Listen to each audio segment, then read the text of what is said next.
오늘은 신명기 13장 좀 보고 난 다음에 뒷부분 보고 14장 보겠습니다. 자, 13장 어제 우리가 13장에서는 세 부류의 사람들이 우상 숭배를 하도록 이제 우상 숭배의 기원이 되는 그런 악한 종류의 사람들을 살펴봤습니다. 첫 번째가 누군가 하면은 선지자와 꿈꾸는 자들. 선지자와 꿈꾸는 자들이 기적을 베풀 때에 사람들을 선동해서 이제 너희들이 알지 못하는 신들에게 인도할 것이다. 그러니까 이게 굉장한 종교적인 카리스마, 종교적인 신뢰를 얻는 사람들이, 그 공동체 신뢰를 얻는 사람들이 기적을 베풀었다. 그러면 대부분 거의 모든 사람들이 그 종교 지도자가 하는 종교적인 그 종교적인 인도에 다 빨려 들어갈 것입니다. 그러면서 하는 말이, 자, 뭐 이런 기적을 만들어낸 그 근원의 신은 너희들이 알지 못했던 신인데 내가 이 신을 알려주겠다. 이제 말하면서 이제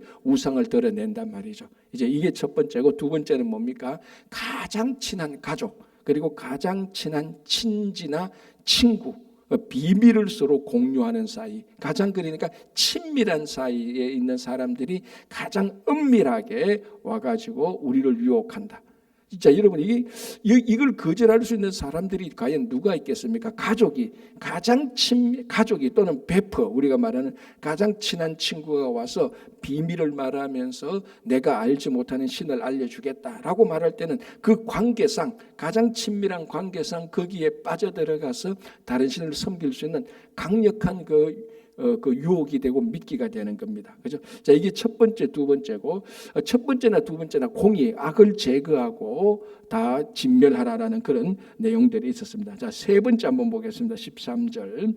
너희 가운데서 어떤 불량배가 일어나서 그 성읍 주민을 유혹하여 이러기를. 자, 여기서 이제 어떤 불량배가 일어난다. 첫 번째는 선지자나 꿈꾸는 자, 다음에 가족이나 친한 친구, 세 번째가 이제 불량배인데, 우리가 보통 불량배 그러면은 영어로 뭐 불리, 그러니까 악한 일을 하는 사람, 한국식으로 불량배가 하면 동네 깡패들, 좀 더 넓게 말하면 뭐 조직 폭력배들, 이런 사람들을 우리는 불량배라고 생각할 수 있는데, 여기서 불량배라는 이 히브리어 원어는 벨리알의 아들들 해서 사탄적인 존재들을 말하고 있습니다. 굉장히 악한 존재들, 영적으로 악한 존재들입니다. 우리들이 말하는 사회적인 불량스러운 사람들 정도가 아니고 영적으로 악한 사람들인데, 이 사람들이 성읍 사람들에게 내가 너희들에게 어떤 신을 알려주겠다라고 말할 때 이 악한 존재들이 단순히 그 공동체의 한쪽 구석에서 찌질하게 있는 그런 악한 존재들이 아니고, 그 공동체를 이끌어가고 있는 각 분야의 지도자급들 사람들입니다.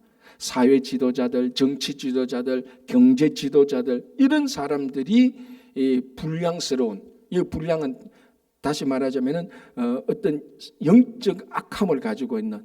자, 여러분 한번 생각해 보십시오. 그럼 어떤 한 공동체, 어떤 사회, 심지어는 어떤 국가, 오늘 이 본문의 어떤 한 성, 그 도시 전체를 말합니다. 여기에 악한 존재인데 이 사람이 경제 지도자고 사회 지도자고 정치 지도자입니다. 그러면 그 사람들이 말하는 영향력에 자유로운 사람들이 누구 있겠습니까? 가장 쉽게 말하자면 우리 한인들이 많이 그 스몰 비즈니스 하고 있는데, 스몰 비즈니스의 그 단체장이 이 불량스러운 악한 사람이란 말이죠. 그럼 그 스몰 비즈니스에 가장 막강한 영향력이 있는 사람이 다 그런 단체장이 어떤 결정을 하는데, 그 결정에서 나는 그 결정을 따를 수 없어 반대합니다라고 말을 했을 때에 자기가 그 스몰 비즈니스 할 때 손해봐야 될 이런 것들은 엄청나단 말이죠.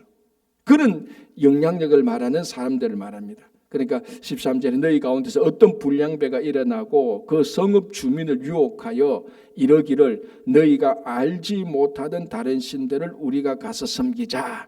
이제 요거는 똑같습니다. 너희가 알지 못하는 신을 내가 너희에게 알려주겠다, 너희들에게 섬기자, 이런 말들. 그래서 어제 제가 단호히 가장 중요하게 말했습니다. 이제 이후로 우리에게는, 우리가 더 이상 알지 못하는 신에게는 일체 관심이 없다.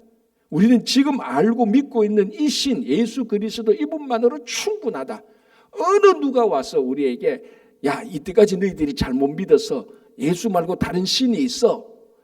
어떤 누가 이런 말을 해도 우리는 이제는 더 이상 다른 신이 필요 없고 다른 신에 대해서 1.1획도 관심이 없다라고 단호히 결정하고 있으면 되는 겁니다. 누가 와서 알지 못하는 신. 그러니까 이단들에게 다 넘어가는 이유가 바로 이 구절 아닙니까? 너희들이 교회에서 지금 뭐 잘못 배웠지? 야, 너희 교회가 말하는 거 그거 가짜야. 너희 목사님들이 이제 가장 대표적으로 너희 교회에서 요한계시록 잘 강의해? 왜 그러냐? 너희 목사님이 신령하지 못해서 요한계시록은 비밀을 모르니까 그렇게 잘 설교도 안 하고 성경 공부도 안 하는 거야. 우리 요한계시록에 나오는 두 정인의 목자가 있어. 알지 못하는 얘기를 또 막 한단 말이에요. 막 끄집어낸단 말이에요. 전부 다 이런 식으로 유혹한다. 이게 신천지가 들어오고 지금 뭐 한국에서 또 새롭게 나오는 어떤 교단들, 이단 종파들이 막 이렇게 나타난다. 그거하고 똑같은 패턴입니다.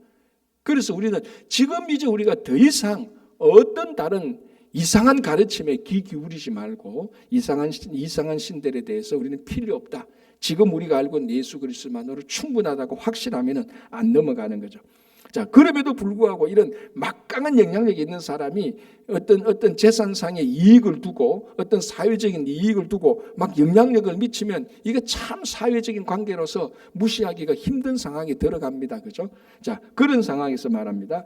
자, 그러면 어떻게 해야 되느냐? 14절 첫 번째, 너는 자세히 묻고 살펴보아서 이런 가증한 일이 너희 가운데 있다는 것이 확실한 사실로 드러나면, 어떤 강력한 지도자가 와서 이렇게 다른 신을 알려주겠다라고 말하면 첫 번째 너희들은 이것을 어떻게 말하면 자세히 묻고 살펴보아라.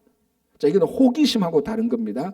우리가 다른 신들에 대해서 일체의 호기심을 가질 필요가 없습니다. 그래서 바울이 말한 대로 악은 모양이라도 버려라라고 말했던 것처럼. 그러나 이렇게 어떤 강력한 지도자가 와서 막 이렇게 말을 할 때 그러면은 너희들이 먼저 한번 자세히 살펴봐라. 그게 진짜인지 아닌지. 이게 굉장히 중요한 태도죠. 너희 자세히 묻고 살펴봐라. 이게 우상을 섬기게 하는 이런 악한 일에 대해서도 우리가 당연히 자세히 살펴봐야 되지만 우리가 일상적인 삶 속에서 우리에게 들리는 소문에 대한 태도로서도 중요한 겁니다. 우리가 여러 가지 소문을 듣습니다. 여러분 가정에서나 아니면 직장에서 심지어 교회에서도 이런저런 얘기를 듣습니다. 이런저런 얘기를 들 때 딱 두 가지 태도를 취하면 됩니다. 첫 번째, 그 소문을 아예 내가 확인하지 않았다면 받아들이지 않을 것. 확인하지 않았다면. 두 번째, 확인하지 않았다면 받아들이지 않을 뿐 아니라 그 받아들이지 않았던 소문을 다른 데 옮기지 말 것. 이게 굉장히 중요합니다. 그리고 또 더 깊이 가면은 이 소문에 대한 진위가 누구에서부터 나왔을까? 이 소문을 말하는 사람은 어떤 사람일까? 그리고 이 소문을 통해서 누가 이익을 보고 누가 손해를 볼까? 그런 것들을 좀 조사해 보면요, 이게 거짓말인지 악한 소문인지 우리가 대부분은 다 판단할 수 있는 것입니다. 그런데 우리들의 잘못이 뭡니까? 소문이 들려면은 그걸 살펴보지도 않고 그냥 덥석 믿어버립니다. 믿어버리면은 내가 믿고 있는 것을 다른 사람들한테 말하기는 쉽죠. 그러니까 오늘 이 본문, 너는 자세히 묻고 살펴봐라. 그런데 아이고 나는 지금 너무 바쁘고 할 일이 많아. 자세히 묻고 살펴볼 여유가 없어. 그러면은 더러운 소문이라든지 이런 것들을 받아들이지 않아야 돼요. 그런 얘기가 있구나. 그러나 나는 받아들일 수 없어. 그런 얘기가 있구나. 나는 그런 얘기가 있구나. 나는 받아들일 수 없어. 그 태도가 확실하면 이것을 다른 사람들한테 전하지 않죠. 그러면은 이런 근거 없는 소문은 거기서 멈춥니다. 이 참 중요하죠, 그죠? 근거 없는 모든 소문은 내 앞에서 스탑한다. 이 태도가 굉장히 중요한 거예요. 그런데 정말 이것이 중요한 사실일 이게 중요한 영향력을 미치는 어떤 소문이라면 오늘 본문처럼 자세히 묻고 살펴봐야 되는 겁니다. 진짜 이게 사실인지 아닌지. 그게 중요하죠. 그런데 우리가 묻고 살펴보지도 않고 그거 그냥 덥석 받아서 별 책임 없이 의무감 없이 또 전달하고 또 전달할 때 그대로 전달합니까? 아니잖아요. 내 생각도 덧붙이잖아요. 이게 더 큰 문제. 또 자기 하고 싶은 말 덧붙여가지고 A가 왔는데 나갈 때는 B-로 내가 튀어나가고 B-가 다른 사람 것처럼 F로 나가고 나중에는 XZ로 나가는 겁니다. 들어보면 전혀 근거 없는, 그리고 아니 때는 굴뚝에도 연기 나고 이런 일들이 참 목회를 해보면 얼마나 이게 절실한 줄 아는 겁니다. 가끔 한 번씩 들리는 얘기 보면요, 이런 근거 없는 얘기가 어떻게 우리 공동체에서 나올 수 있을까? 여러분 가끔 직장 생활 해봐도 그런 게 있잖아요, 그죠? 교회도 마찬가지입니다. 아니 정말 터무니가 없어도 너무 터무니없는 얘기가 들려오는데, 문제는 더 터무니없는 게 뭔지 압니까? 그걸 믿는다는 사실이 또 그런 거예요. 자, 이런 태도들이 오늘 보시면 어떤 불량배가 일어나서 알지 못하는 신을 말한다면 하나님한테 너는 자세히 묻고 살펴봐라. 근데 그것이 이제 그 가증한 일이 너희 가운데 있다는 것이 확실한 사실로 드러납니다. 자, 이 표현이 참 그렇습니다. 그죠? 보십시오. 있다는 것이 사실로 드러나면 이렇게 말해도 충분합니다. 그죠? 그런데 뭐라고 말합니까? 확실한 사실입니다. 굉장히 지금 그 사실에 대해서 컨펌을 해주는 거죠. 자, 그러면 어떠냐? 15절, 너는 마땅히 그 성읍 주민을 칼날로 죽여라라고 말합니다. 무엇이 확실했다면 어떤 불량자가 일어나서 너희 알지 못하는 신을 섬기라고 했는데 그 성읍이 그 신을 섬기다는 것을 확인해봐라. 정말 이 성읍 사람들이 우상을 섬기고 있네? 그럼 어떻게 하라고요? 냉정하죠. 그 성읍 주민을 칼날로 죽이고 그 성읍과 그 가운데 거주하는 모든 것과 그 가축을 칼날로 진멸하고. 자, 여러분 이거 보십시오. 이 지금 15절에 나오는 이 태도는 나중에 누가 누구에게 하는 행동하고 비슷합니까? 가나안에 들어가서 이방 민족을 진멸할 때 하는 태도하고 똑같은 겁니다. 이게. 그러니까 어떤 한 성읍, 자 여기서 말하는 어떤 성읍은 이방 성읍에 의해서 나중에 가나안에 들어가서 이방 성읍을 말하겠습니까? 이스라엘 성읍을 말하겠습니까? 논리적으로 보십시오, 여러분. 이스라엘 성읍이죠. 이방 성읍은 이미 자기들은 다른 신들을 다 섬기고 있는, 이 이야기는 지금 이스라엘 백성들이 가나안에 들어가서 너희들에게 일어날 수 있는 일을 말하는 겁니다. 그러니까 이스라엘 사람들 가운데서 어떤 성읍이 나중에 여러분 가면은 그 땅을 분배하지 않습니까? 그 가운데 어떤 성읍, 어떤 도시에서 이런 일이 일어났거든. 이게 이방 민족을 말하는 게 아니에요. 이스라엘 민족인데 어떤 도시에서 어떤 마을에서 이런 일이 일어나서 이방인들과 같이 알지 못하는 신을 섬긴다면은 너희 이스라엘 사람이지만은 진멸하라는 겁니다. 자, 우리가 앞에서 본 게 뭡니까? 이스라엘 사람이라 할지라도 이방 사람들처럼 우상을 섬기면은 이방 사람을 진멸한 것처럼 이스라엘 사람도 진멸하라 그랬습니다. 그래서 가나안에 들어오기 전 광야에서 40년 동안 이런 일들을 이스라엘 백성들이 했지 않습니까? 금송아지를 섬겼지 않습니까? 그래서 하나님께서 이방 민족을 진멸하듯이 이스라엘 민족을 진멸하려고 했습니다. 그런데 진멸하지 못한 이유가 뭐라고 말했습니까? 이스라엘 사람들 가운데서는 중보자가 있었기 때문에. 그래서 그 중보자의 기도를 듣고 이방 민족을 진멸하는 것처럼 이스라엘을 진멸하려고 하다가 중보자의 기도를 듣고 멈춰왔습니다. 그러니까 이스라엘 사람들이든 이방 민족이든 우상을 섬기면은 가차 없습니다. 그래서 여기서 뭡니까? 여러분, 이방 민족은 당연히 알지 못하는 이상한 신을 섬겨요. 그러면 이런 규례가, 이런 명령, 이런 계명이 나올 필요가 없죠. 이스라엘 사람들이 그렇게 하니까 이스라엘 사람들이 우상을 섬기면 이방 사람처럼 진멸하라는 겁니다.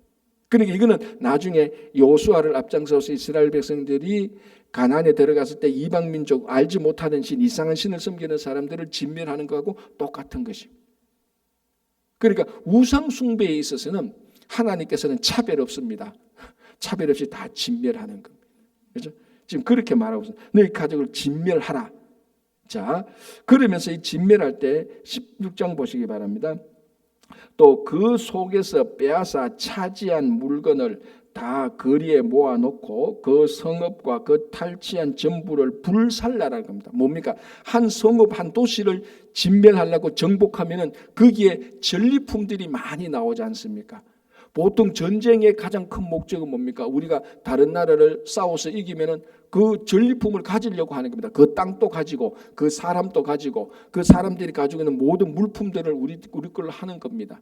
우리가 전쟁에서 이겼으니까. 그런데 이 전쟁은 이방 민족을 그 성읍이 이스라엘 성읍이 이방 민족을 섬겼다고 우상을 섬겼다고 우상을 섬겼다고 판명되거든. 그 성읍을 진멸하는데 진멸할 때 그 성읍에 있는 물품들은 어떻게 하라고요? 다 태워서 이스라엘 다른 지파 사람들 다른 사람들이 그것을 가져가지 못하도록 하는 겁니다. 이게 중요하죠. 자 보십시오. 다시 16절 빨리 볼게요. 그 속에서 빼앗아 차지한 물건을 다 거리에 모아놓고 그 성읍과 그 탈취한 전부를 불살라 내 하나님 여호와께 드릴지니 그 성읍은 영구히 폐허가 되어 다시는 건축하지 않을까. 그리고 이 성은 더 이상 세우지 못하도록 폐허시키라 라고 말하죠. 17절 너는 이 진멸할 물건을 조금도 너 손에 대지 말라라고 말합니다. 왜 이 말을 말하죠? 조금도 그 물건을 아예 손을 대지 마라. 왜? 여기에 그 물건에 대해서 탈취하지 못하도록 해야 그 성읍이 우상을 섬기는지 안 섬기는지 판단할 때 공정하게 판단합니다. 맞죠? 자, 만약에 이런 음모가 가능하지 않습니까?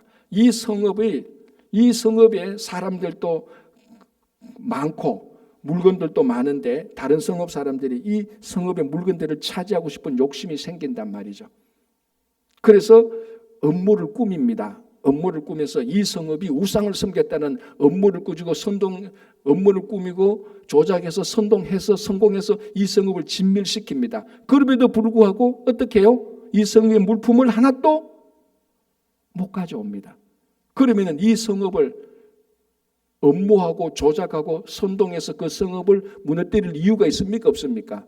없죠. 왜? 내가 얻는 이익이 없는데. 사람이 그랬잖아요. 내가 저 사람하고 싸워서 이겨서 얻는 이익이 없으면 안 싸우는 거예요. 그래서 여기에서 그 성읍에 어떤 것도 내가 손도 대지 못하게 하는. 그래야 그 성읍이 우상을 섬기는지 안 섬기는지 공정한 판단을 할 수 있습니다. 그 성읍에 대해서 내가 가져와도 된다는 생각이 들면은 그 성읍의 물건에 대한 탐욕으로 공정한 판단이 안 됩니다.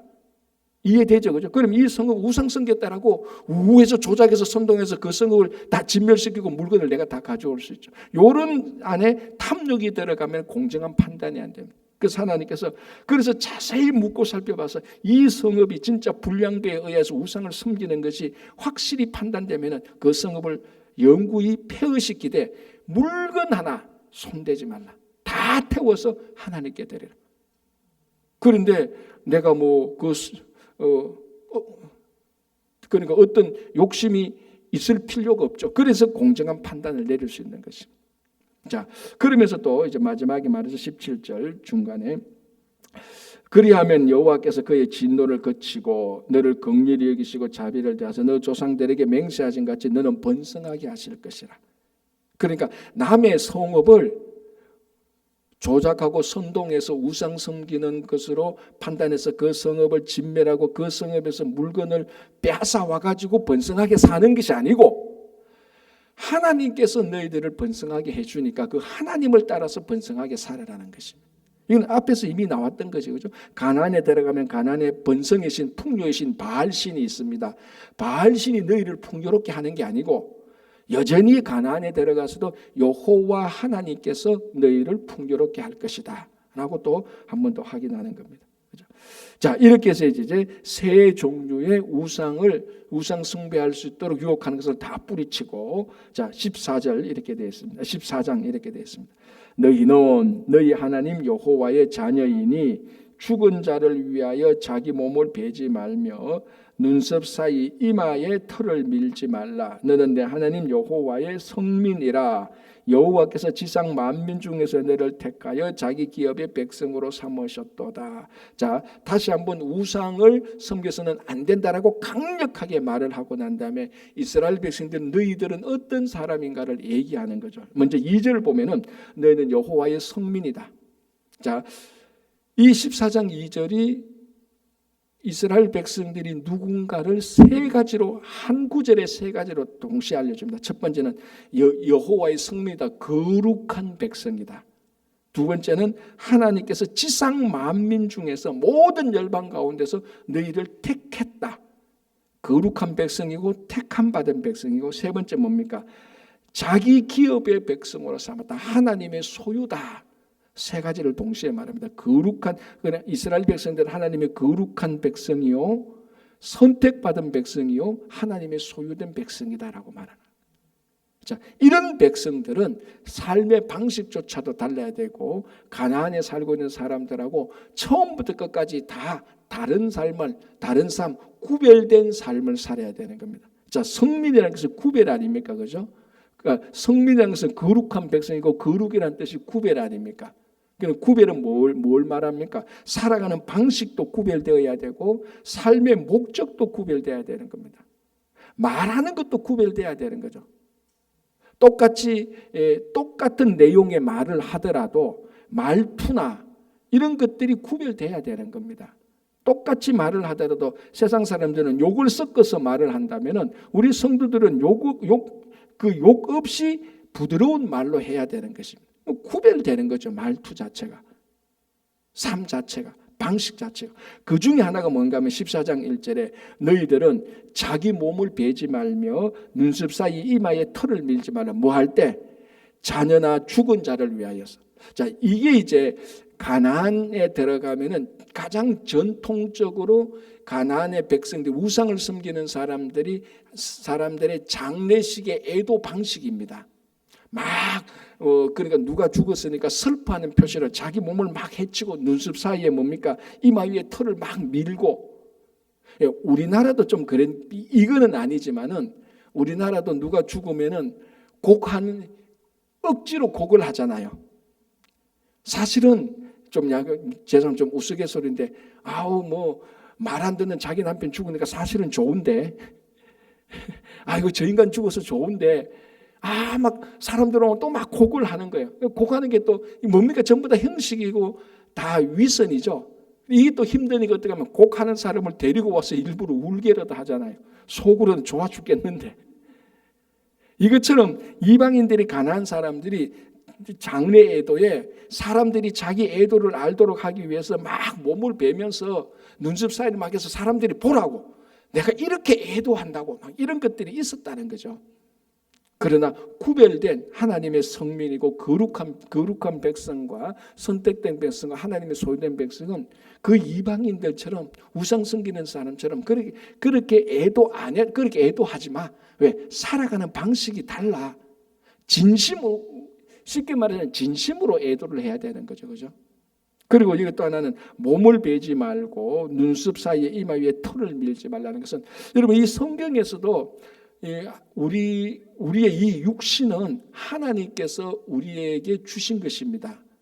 우리 한국에서도 신체 발부 이러면서 다 부모님한테 물려받은 것이라고 해서 옛날에 머리도 밀면 안 되고 이런 게 있었죠. 다 유교에서 나온 것인데, 그게 지독히 형식화된 문제도 있지만 근본적으로 가만히 생각하면 굉장히 중요한 내용이 있습니다. 내 신체가 내가 우리 조상들로부터 물려받았기 때문에 중요하다는 생각, 이거는 굉장히 중요한 거죠. 그러나 성경에서 우리 신체는 하나님께서 우리에게 주신 것이다. 그래서 이것을 함부로 해치서는 안 된다는 귀한 생각이 있는 것입니다. 그래서 그 생각하고 맞물려서 구별된 백성으로서 살아가면서 장례식 때 대표적으로 애도하는, 이방인처럼 그렇게 애도하지 말라라고 얘기하는데, 이유는 너희들은 성민 아니냐, 너희들은 거룩한 백성 아니냐, 너희들은 하나님께서 열방 중에서 만민 중에서 택한 백성인데, 하나님께서 택한 백성인데 하나님께서 안 택한 백성하고 똑같이 살면 어떡하느냐, 다르게 살아야 된다. 그리고 하나님의 소유된 것이다 라고 말을 하면서, 이제 우리가 잘 아는 대로 14장 3절부터 20절까지 이미 레위기 11장에서 한번 나온 것을 언급합니다. 뭡니까? 정결한 짐승과 부정한 짐승을 얘기하고 있습니다. 세 부류로 말하죠. 3절부터 8절까지는 땅에 있는 짐승을 말합니다. 땅에 있는 짐승 가운데서 정결한 짐승과 부정한 짐승, 그래서 정결한 짐승은 먹어도 되고 부정한 짐승은 먹어서 안 된다는 거죠. 그죠? 자, 9절 10절은 뭡니까? 물에 있는 짐승이죠. 그 바다고기나 민물고기 이런 걸 말하는 거죠. 그 가운데서도 먹어서 될 것, 안 먹어서 될 것, 정결한 고기와 정결하지 못한 고기 이걸 말하는 것이고 11절부터 20절까지는 공중에 나는 새, 그러니까 땅, 물, 바다에 있는 모든 짐승을 구별을 합니다. 정한 것과 정하지 못한 것. 그래서 이 정한 것은 먹어도 되고 정하지 못한 것은 먹어서는 안 된다. 자, 여기서 이제 이스라엘 백성들은 아까 14장 2절에서 이게 14장 2절 이게 이제 전체를 다 아우르는 중요한 하나님의 말씀이죠. 왜 이스라엘 백성들은 부정한 것을 먹으면 안 되고 정한 것을 먹어야 되죠? 그렇죠. 하나님의 거룩한 백성이니까. 만약에 이스라엘 백성들을 짐승으로 따지자면 이스라엘 백성들은 정한 짐승이에요. 이 사람을 짐승으로 표현해서 그렇지만, 그러니까 하나님께서 특별히 구별한 이스라엘 백성들, 택한 백성, 구별된 백성은 구별된 음식을 먹어야 되는 겁니다. 정한 음식을 먹어야 되죠. 그러니까 자기들이 정체성하고 똑같죠. 이런 말이 있지 않습니까? 내가 먹는 것이 내가 된다. 유명한 말이 있습니다. 너는 누구냐 그러면 내가 뭘 먹는 것을 보라. 그게 바로 나다. 그래서 마찬가지로 정한 선택된 구별된 이스라엘 백성들은 정한 음식을 먹어야 되는 겁니다. 그게 오늘까지 내려와서 이스라엘 백성들은 여전히 코시 음식을 따로 먹는 거예요. 자기들은. 우리들은 정한 백성이야. 너희들은 세상에 아무것도 먹고 마음대로 살아도 괜찮아. 우리는 딱 정한 것만 먹어야 돼. 정한 것. 그게 코시만 먹는 거예요. 그럼 목사님, 우리도 하나님의 자녀인데 우리도 지금 코시 먹어야 되지 않습니까? 이렇게 질문할 수가 있죠. 그러나 이 규정은 정한 짐승과 부정한 짐승을 정하는 이 규정과 이 규례는 예수님이 오시면 다 철폐되는 겁니다. 그게 가장 대표적으로 사도행전 10장에서 베드로 환상 가운데서 보여주지 않습니까? 이방인 백부장 고넬료를 만나기 전에 하나님이 이 고넬료 만나기 전에 베드로에게 하늘에서 바스켓이 내려와서 거기 보니까 부정한 짐승이 가득 찼을 때 나는 이거 못 먹어요. 나는 이스라엘 백성이에요. 나는 이거 먹으면 안 돼요 라고 말할 때 3번이나 그 일이 있고 났는데 하나님께서 막 화를 내지 않어요. 하나님이 정하다고 했는데 네가 왜 그것을 부정하느냐고 막 하나님이 화난 목소리처럼 그렇게 해서 베드로가 확 깨보니까 이게 무슨 뜻이냐. 그때 누가 옵니까? 이방인 백부장 고넬료가 보낸 하인이 옵니다. 초청하러 오죠. 원래는 이방인의 초청에 유대 남자는 초청해서 가면 안 되죠. 왜? 이방인들은 부정한 짐승이고 이스라엘 사람들은 정한 짐승이거든. 그러니까 그들과 함께 들어가서 같은 테이블에 앉아서 음식을 먹을 수 없단 말이죠. 그 규례의 이유들이 바로 이 오늘 14장 본문하고 같은 겁니다. 우리들은 택함 받은 백성이야. 사람은 짐승으로 치면 우리는 정한 짐승이야. 이방인은 너희들 부정한 짐승이야. 그래서 우리는 정한 짐승만 먹어야지. 이렇게 되는 거하고 똑같은 것입니다. 그래서 14장 이 규정은 한시적이고 특별히 이스라엘 백성들 그 당시에 특별히 이스라엘 백성들에게만 주어진 규례이지 이게 예수님이 오신 이후부터 예수를 믿는 사람들한테는 이런 것들이 다 철폐되어집니다. 아니, 목사님, 난 그래도 이거 지키겠어요. 그거는 괜찮아요. 예수 믿고 그래도 난 이거 지키겠어요. 지키려면 지키겠어요. 그러나 이것을 지키면서 이 음식을 먹으면서 자동적으로 나는 정한 사람이야 라고는 생각은 하시면 안 됩니다. 왜? 그러면 이걸 안 지키는 다른 사람은 다 부정한 사람으로 볼 수밖에 없으니까. 우리가 이제 정한 것은 성령으로 정하게 되는 것이지 이 음식을 먹고 안 먹고에 따라서 정하고 부정한 것이 결정되어지는 게 아닙니다. 자, 우리 가장 대표적인 게 뭡니까? 14장 8절 돼지고기 아닙니까? 그럼 죽었다 깨나도 저는 정하게 안 됩니다. 저는 뭐 삼겹살도 좋아하고 뭐 제육볶음도 좋아하고. 그러니까 이거는 그 시대의 특별한 경우에만 주어지는 것이지 이것이 예수 믿는 오늘 우리들에게도 계속해서 영원토록 이어져서는 안 된다는 이런 것들은 우리가 알아야 되는 것입니다. 그렇죠? 그렇지만은 이것이 이스라엘 백성들에게 구별된 이스라엘 백성들에게 구별된 삶을 살고자 하여서 그 시대에 주어진 시간에서 구별된 음식을 먹는 것은 굉장히 중요한 거죠. 무슨 말인지 알겠죠, 그죠? 그러니까 이 구별해서 우리가 이 본문을 볼 줄 알아야 됩니다. 오늘날 예수 믿는 사람들이 이걸 글자 그대로 지키라는 말이 아니지만 여기에 드러나 있는 신앙의 정신은 오늘 여전히 우리가 똑같이 지켜야 되는 겁니다. 우리는 여전히 예수 그리스도 안에서 성령으로 정한 사람들입니다. 그러면 우리는 이 세상을 이 세상에서 정하게 살아야 되는 겁니다. 똑같은 음식을 먹는다 할지라도, 똑같은 직장에 똑같은 일을 가진다 할지라도, 똑같은 말을 한다 할지라도 우리는 정한 방식으로, 하나님의 구별된 방식으로 살아야 되는 것이죠. 그게 중요한 것이 돼지고기 먹나 안 먹나, 미꾸라지 추어탕 먹나 안 먹나, 그거는 이젠 다 예수 그리스도 안에서 싹 다 지나간 겁니다. 그죠? 그래서 이 세 가지 이 규례들, 이걸 뭘 먹으면 먹어야 되는지, 이제 암송해서 먹으면 안 돼, 그런 것은 사실은 덜 중요한 겁니다. 그죠? 그래서 세 종류 딱 하나, 이제 이것이 왜 또 중요한가 하면은 먹는 것 아닙니까? 우리 일상적인 삶 속에서 가장 많이 반복되는 행위가 뭡니까? 먹는 것이죠. 그래서 오늘 내가 이 정한 음식을 먹으면서 내가 정한 사람이다, 이 구별된 음식을 먹으면서 나는 하나님의 구별된 사람이라는 것을 일상 속에서 늘 체험하게 되고 일상 속에서 그것을 늘 기억하게 하도록 하는 귀중한 생활의 방식이죠. 자, 한번 생각해 보세요. 이스라엘 백성들이 정한 음식과 부정한 음식을 딱 정해두고 정한 음식을 먹을 때 무슨 생각이 듭니까? 우리는 부정한 음식을 먹지 않는 정한 음식을 먹는 정결한 사람이라는 생각을 하게 됩니다. 그 생각을 하게 되면 일상적인 삶 속에서도 정결하게 살려고 계속해서 그게 몸에 배이죠. 그래서 이스라엘 백성들이 지금 또 그 보수적인 유대인들이 코셔 음식만 먹는 거, 한편으로서는 예수 그리스도 안에서 코셔 음식을 먹는다고 해서 정한 것이 아니다라고 우리는 다 믿음으로 고백하지만, 한편으로서는 저 사람들이 코셔를 먹으면서 나는 정결한 백성이라고 생각하는 그 방식, 그거는 중요하죠, 우리가. 그래서 우리는 코셔 음식을 먹으면서 나는 정결한 사람이야, 그게 아니고 우리는 성령 안에서 말씀을 보면서 십자가를 보면서 내가 정결한 사람이지, 정결하게 살아야지 라는 그런 결단을 할 줄 알아야 되는 것입니다. 그것이 오늘 중요한 것이, 이것을 잘 암송해서 까마귀를 먹으면 안 되고 독수리도 먹으면 안 되고 이런 것은 사실은 그렇게 중요하지 않습니다. 이 구별된 정신만 잘 보면은 우리가 되는 것입니다. 그래서 오늘 우리가 역시 여전히 우리가 거룩한 백성이고 구별된 백성이고 하나님의 자녀로서 오늘 하루 살아가는, 그리고 그 삶 속 그런 마음 확신 속에서 살아가시는 여러분 되시기를 바랍니다. 기도하겠습니다.